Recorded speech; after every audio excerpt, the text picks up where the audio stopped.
Kravitz is charged with uttering and publishing. She's represented by attorney William Weesey,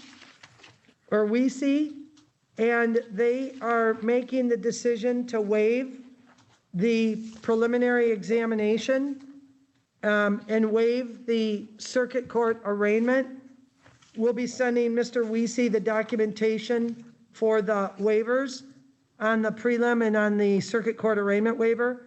And the offer that's being made right now is uttering and publishing counterfeit bills or notes, as opposed to the original uttering and publishing. I'm not entirely clear if that's a lesser charge or not. It's the current charge is, like, I believe, a 14-year felony. This one is a 2-year felony, Your Honor. 3-year? Okay. 2-year. All right. 2? Okay. So we'll just go ahead and note for the record that the Wachowicz case is being waived and that the attorney will get the paperwork to us to verify the waiver. Bond continues as stated. They knew they weren't going to be appearing today and the court was in agreement with that. Not a problem. Okay, thank you on that one, Mr. Tarango. And Your Honor, you're welcome. I think we have the same thing on Mr. Grover. All right, I'll double check on the Grover case. All right. So on the Grover files, there's actually 3 files, and it looks like it's the attorney on that, last name of Young, is Kimberly Young, P number 71302. The 3 files on Timothy Grover are consecutive numbers of felony cases: D20 02277 FY, 02278 FY, and 02279 FY. All 3 charges are B&E of a building with the intent to commit a larceny therein, a 10-year felony. And Ms. Young has talked with her client, Mr. Grover, and she has presented to the court, signing with permission from Mr. Grover, the preliminary exam waiver on all 3 felony cases. She's also provided a signed waiver of the circuit court arraignment on all 3 felony cases. And so the Grover cases, all 3 felony files, will move on to the Kent County Circuit. Today's the 16th of September, and we'll make those copies, execute those copies here at the court and have those in the file. So the 16th of September is today, and all 3 are bound over with the paperwork provided. Ms. Young had contacted both Mr. Tarango and the court ahead of time to get all the documents necessary for this waiver of the prelim and waiver of the circuit court arraignment. Bond continues in all 3 cases with Mr. Grover as stated. Okay, that's the Grover matter. We're adjourned on that. Okay, Ms. Allen, you're back now with Mr. Catola and with Attorney Liss. And then we have Ms. Corlett, who's the interpreter for the court process, and Mr. Tarango, who's here from the Kent County Prosecuting Attorney's Office. All right. Mr. Liss, can you tell us, as it relates to the case that Mr. Catola has, that is the illegal use or retaining a financial transaction device without the consent of the owner, what's the status right now of that case? Thank you, Your Honor. I've explained to him about waiving the preliminary exam to move it up to circuit court. I continue negotiations with the assigned prosecutor and to preserve the offer, which I believe right now is as charged, no supplemental information. He's agreed and allowed me to sign his name to the waiver of the prelim form as well as the waiver of circuit court arraignment. Okay, you were pretty fast, Mr. Liss, and I want to make sure Ms. Corlett could keep up with that. She's fantastic, as is Ms. Allen, because I could barely repeat all of that verbally, let alone sign. Must have been that second cup of coffee, Your Honor. I'm sorry. Yeah. Okay. Mr. Catola, I'm not trying to be funny, but I am in great admiration of you being able to speak with these interpreters through sign language. I find it amazing, and I think it's really good that you can do it. And it's important that you understand what we're all talking about. And waiving this preliminary exam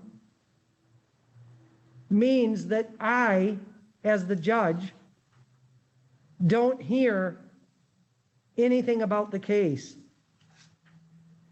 The case simply moves on to the higher court that's called circuit court. We still say not guilty on your behalf, but the case is handled at circuit court. And of course, there will be more decisions for you to make later on. But for today, we say not guilty. The documents Mr. List will sign are just two, and you've given him permission to sign those on your behalf. One is waiving the prelim. Like I said, no testimony taken in front of me. And the second one is waiving the circuit court arraignment. You don't go in front of the new judge. I say not guilty on this charge for you.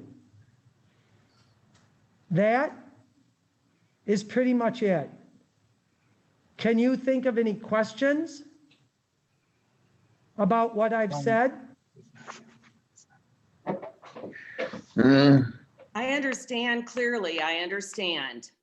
Good. And I do admire the way that you've been patient and have listened to what we're talking about through the interpreter. And as the case proceeds, of course, you'll still have a sign interpreter, okay? So I'd say within the next, Yes. I'd say within the next about 4 weeks, you'll get to find out what date your next appointment with the circuit court downtown will be. Probably by Zoom, like this. Okay? If you have questions, your attorney will be available and he'll know how to get a hold of the interpreters so you can speak to one another. Okay? Mr. Tarango, go ahead. Okay, thank you. No problem, Your Honor. Great. Your Honor, I'm sure Mr. List covered this when he was reciting his position, but I want to make clear, because I didn't hear it, and that's probably just my fault, but the offer is a 1-for-1 with no subs. So to repeat that, Ms. Corlett, the offer is plead to one charge, drop one charge, no. Actually, that's the Castleberry case. Hold on. You're right, Your Honor. I thought my Just as charged, no subs. Yep. That is what I Mr. Catola, conveyed it would to- be, yep, as charged, no subs. Yeah. Okay, Mr. Catola, any other questions?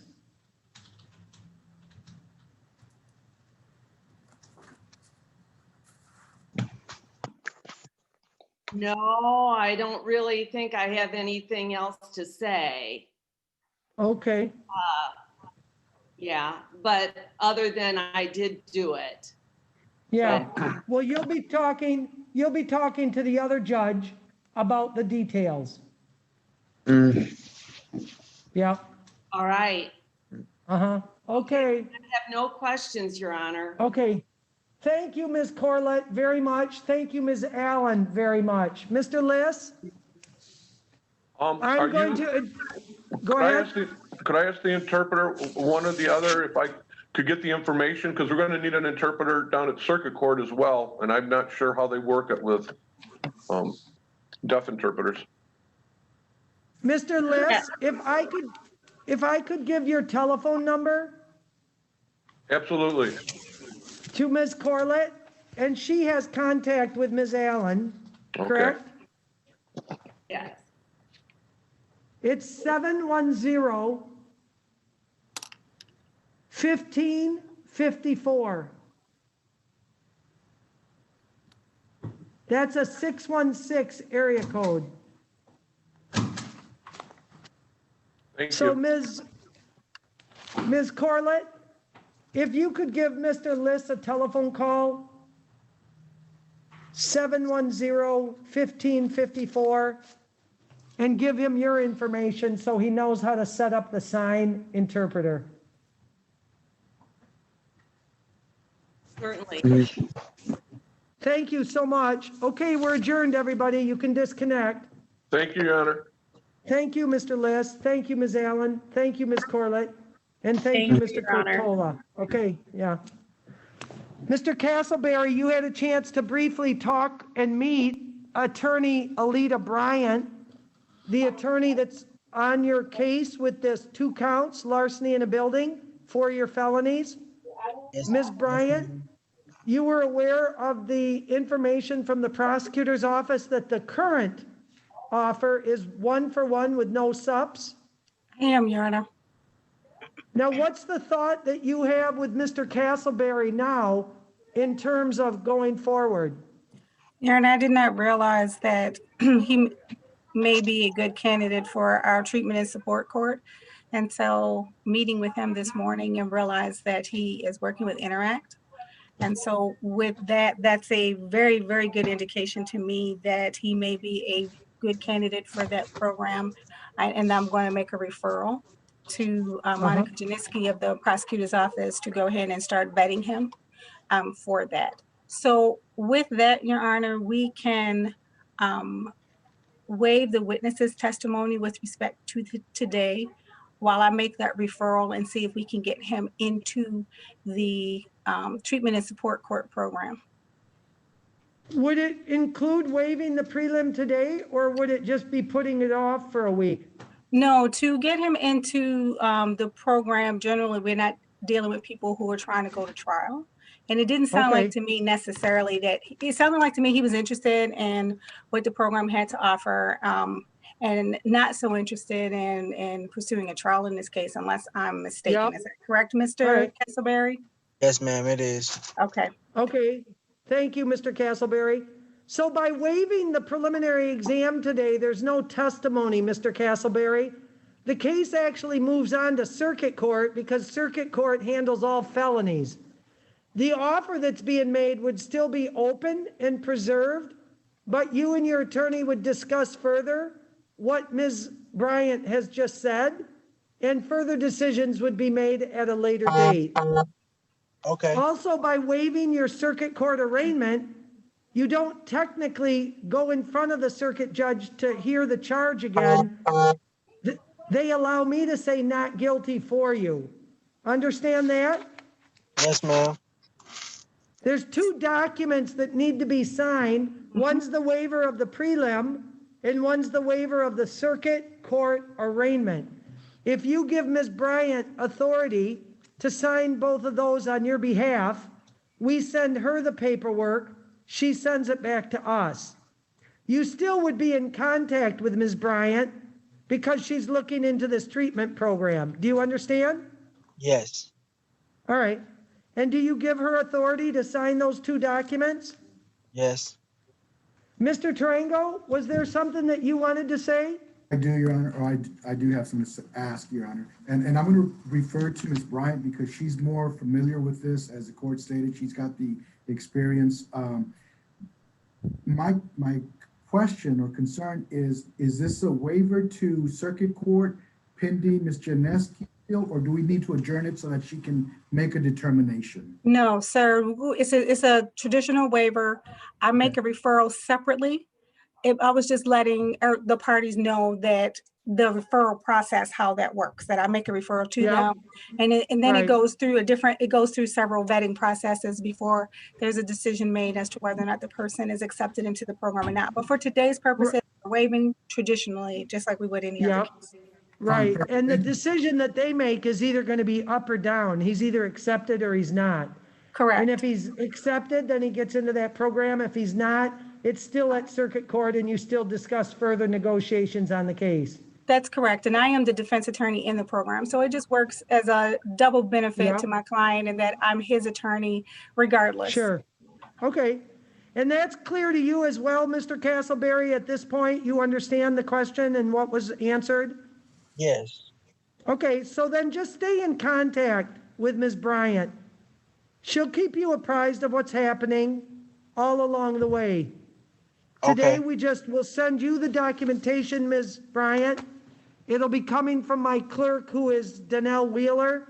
And then Okay. you sign and send back to us today, if you please. I will. I'll send it back as soon as I get it. Thank you. And we appreciate the fact that you hooked up, Mr. Castleberry. We did get a message earlier from your caseworker that you were working on that. So Yeah. thank you for sticking with it, and tell your caseworker thank you. Okay. He hears you. All right, all set. You can disconnect. Thank you, Your Honor. You bet. Ms. Destiny Fletcher, you're on the Zoom. I hear you. I see you. Can you hear me? Yes. Yes, I can hear you. Okay. And your attorney on this case with Marcus Schmiel, who's just hooked up with us as well. Mr. Schmiel, can you hear us? I can, Your Honor. Thank you. Thank you. We're on file D20-02031. It's the Destiny Fletcher case. And Ms. Fletcher was charged with what they sometimes refer to as MDOP, malicious destruction of property, that they're talking has to do with Kent County Sheriff's Cruiser, I think. The allegation goes back to August 3, which is now, I don't know, a month and a half ago or 6 weeks ago or whatever that is. Today's actually set, Ms. Fletcher, for the preliminary exam on that, wherein the prosecutor has to present evidence in front of me. It's not the trial, but it's where I try to determine, does the case move on to circuit court? Circuit court technically handles all felonies, but they start at district court. All right, Mr. Schmiel, what discussions have there been as it relates to you talking with Mr. Tarango on this felony? At this point, Your Honor, the people have offered, if Ms. Fletcher wishes to plead to MDOP 200 to 1,000 with full restitution, they'll be dismissing the original complaint. Oh, so keep it as a misdemeanor and drop the felony. That'd be correct, Your Honor. I would like the opportunity to speak with Ms. Fletcher in private if I could. Okay. We've been That's doing fine. phone tag. Okay, Yes. so Ms. Fletcher, what we're going to do is put you in a separate room with Mr. Schmiel for 5 minutes or so. So Okay. you guys can have a private conversation and discuss your options, and then come back to me and we'll talk more, okay? All right. Thank you. Thank you, Your All Honor. right, thanks. Uh-huh.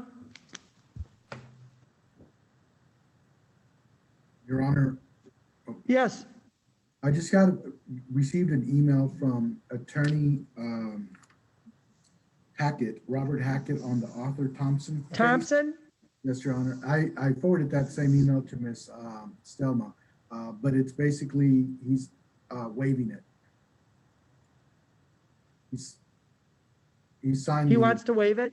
That's correct, Your Honor. He signed the pre-exam conference form as. When you said you sent it on to Stellama, Courtney's not the one I'm working with today, so maybe they'll, she's not here today. Okay, who do I can forward it to whoever is working. Danelle Wheeler. All right, you're right, Your Honor. That's all right.